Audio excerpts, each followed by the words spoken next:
कल सुबह ही तमाम परिंदे यहाँ पे इकट्ठे हो जाएं और हमें यहीं से परवाज़ करनी होगी। अब हमने परवाज़ शुरू करनी है और हाँ, रास्ते में कहीं भी कोई भी खाने वाली चीज़ देखकर कोई भी परिंदा अपने झुंड को नहीं छोड़ेगा। मुकम्मल तौर पर रास्ता भटक चुके हैं तोते भैया। मामा, मुझे बहुत डर लग रहा है। आहिस्ता बर्फबारी और ठंडक बहुत बढ़ने लगी और उसके पंख और उसका जिस्म हरकत करना छोड़ने लगा। ये तो शायद मेरी कोई नेकी थी जो मेरे काम आ गई, वरना मैं तो आज रात मर ही जाता।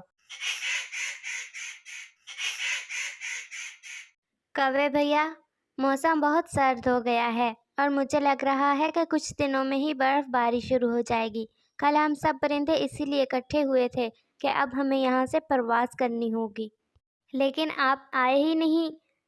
पता नहीं आप अकेले कैसे रह लेते हो। हमें हमेशा दूसरों से दोस्ती रखनी चाहिए।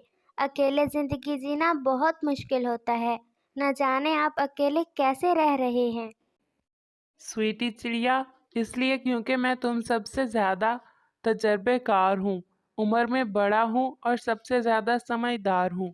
तुम आए रोज़ मुझे लेक्चर देने मत आ जाया करो। अब तुम जाओ और मुझे सोने दो।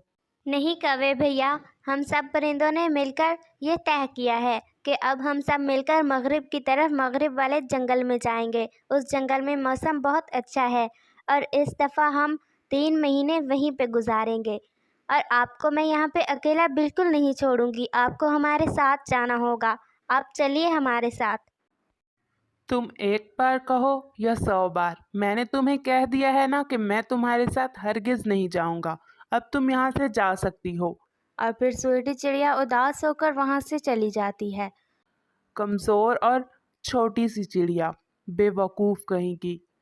अरे भला मुझ पे क्या असर होगा इस सर्दी का? मेरे पंख तो बहुत सख्त हैं, मुझ पर क्या असर होगा इस सर्दी का? वो कालू कौवा बहुत घमंडी और बहुत अकड़ू था। वो कभी भी किसी की बात ना मानता और फिर वो आयशा से मुस्कुराता है। कल सुबह ही तमाम परिंदे यहाँ पे इकट्ठे हो जाएं और हमें यहीं से परवाज़ करनी होगी। आपको पता है ना कि बहुत सर्द मौसम शुरू होने वाला है, तो इसीलिए हमें यहाँ से जाना होगा और हाँ, कोई भी परिंदा आने में देर ना करे। प्यारे दोस्तों, क्या आपने मुझे सब्सक्राइब कर लिया है?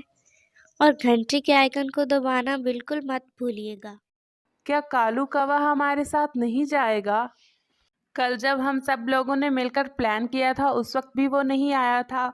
मैं गई थी कालू कौवे के पास, उसे बहुत समझाया मैंने, लेकिन उसने मेरी बात नहीं मानी और कहा कि आप सब चले जाएं, लेकिन मैं नहीं जाऊंगा। ये कालू बहुत अजीब है, न जाने कैसे जी पाएगा इतनी सर्दी में। ये तो 2 दिन भी जिंदा नहीं रह पाएगा।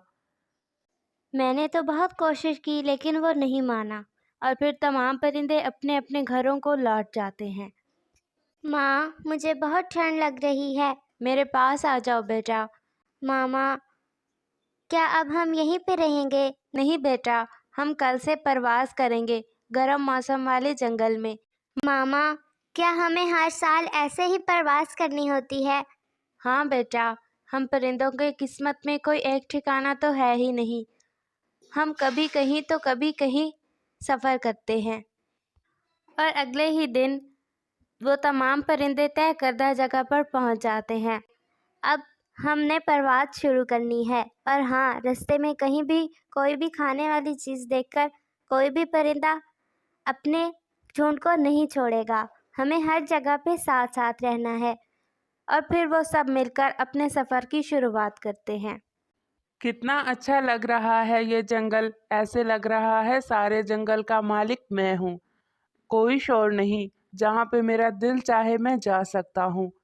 और मेरा क्या बिगाड़ेगी ये सख्त सर्दी? मैं तो कौवा हूँ, कौवा राजा। और जब शाम होगी मैं कौन सा घोंसले से बाहर जाऊंगा? और ऐसे ही शाम हो जाती है और आसमान से हल्की हल्की बर्फबारी होने लगती है। वाह, कितना अच्छा मौसम हो गया है ना। बहुत अच्छा लग रहा है। और ये बर्फ तो ऐसे लग रही है जैसे नरम नरम रुई हो। स्वीटी आपी, मानो या ना मानो, मुझे ऐसा लग रहा है कि हम रास्ता भटक गए हैं। हम गलत तरफ जा रहे हैं। हाँ तोते भैया, मैं भी यही कहने वाली थी, हमें शायद दूसरी तरफ जाना चाहिए। ठीक है तोते भैया। और फिर तमाम परिंदे अपना रुख बदलकर परवाज़ शुरू करते हैं। सूरज की रोशनी बहुत कम रह गई थी और उन्हें बहुत जल्द अपनी मंजिल पे पहुंचना था। स्वीटी चिड़िया, मुझे तो कुछ समझ नहीं आ रहा, हमें नीचे उतरना होगा। हम मुकम्मल तौर पर रास्ता भटक चुके हैं तोते भैया, अब हमें अपने दिमाग से काम लेना होगा। मामा, मुझे बहुत डर लग रहा है, अब क्या होगा? हम तो रास्ता भटक चुके हैं। नहीं बेटा, तुम परेशान मत हो। जब मुश्किल वक्त आता है तो उस वक्त घबराना नहीं चाहिए, बल्कि सब्र और तहम्मुल से उसका मुकाबला करना चाहिए। इस वक्त तुम अपने जहन को रिलैक्स करो और हम तोता और मैं मिलकर आप सब परिंदों के लिए कुछ खाने के लिए लाते हैं। आप सब परेशान ना हो, हम बड़े हैं, हम आपका ख्याल रखेंगे। और फिर तोता और स्वीटी चिड़िया तमाम परिंदों के लिए कुछ खाने का बंदोबस्त करने वहाँ से चले जाते हैं। और दूसरी तरफ कौवा, जो पहले तो बहुत खुशी महसूस कर रहा था, लेकिन आहिस्ता आहिस्ता बर्फबारी और ठंडक बहुत बढ़ने लगी और उसके पंख और उसका जिस्म हरकत करना छोड़ने लगा। कौवा बहुत परेशान हो गया था और वो अपने आप को संभाल नहीं पा रहा था और ठंड थी कि आहिस्ता आहिस्ता बढ़ती ही जा रही थी। अब मैं क्या करूं? मुझसे तो हिला भी नहीं जा रहा और मेरे तमाम दोस्त भी जा चुके हैं। काश मैं उस वक्त स्वीटी चिड़िया की बात मान लेता और आज मेरे साथ इतना बुरा ना हो रहा होता।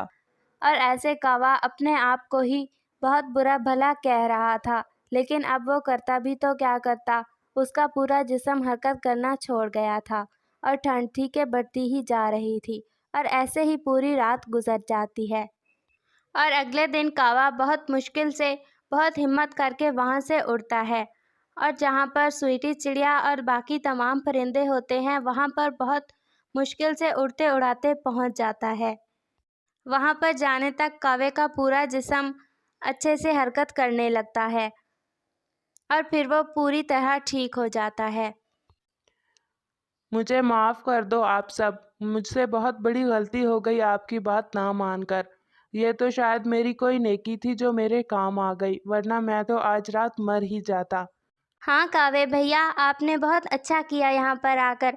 अगर आप ना आते तो शायद हम भी मर ही जाते, क्योंकि हम पूरी तरह से रास्ता भटक चुके हैं और हम कल रात से यहीं पर बैठे हुए हैं, क्योंकि हमें कोई समझ नहीं आ रही कि हमें किस तरफ जाना चाहिए। हाँ स्वीटी आपी, ये तो आपने बहुत अच्छा किया, क्योंकि पहाड़ों की उस तरफ जालिम चीलों का बसेरा है। अगर आप लोग आगे जाते तो शायद वो सब आप पर हमला कर देते। अब चलिए, हमने इस तरफ जाना है। और फिर तमाम परिंदे कौवे के साथ मिलकर वहाँ से परवास करते हैं। इस कहानी से हमें यही सबक मिलता है कि हमें हर वक्त मिलकर रहना चाहिए और एक दूसरे की मदद करनी चाहिए और दूसरों की बात माननी चाहिए।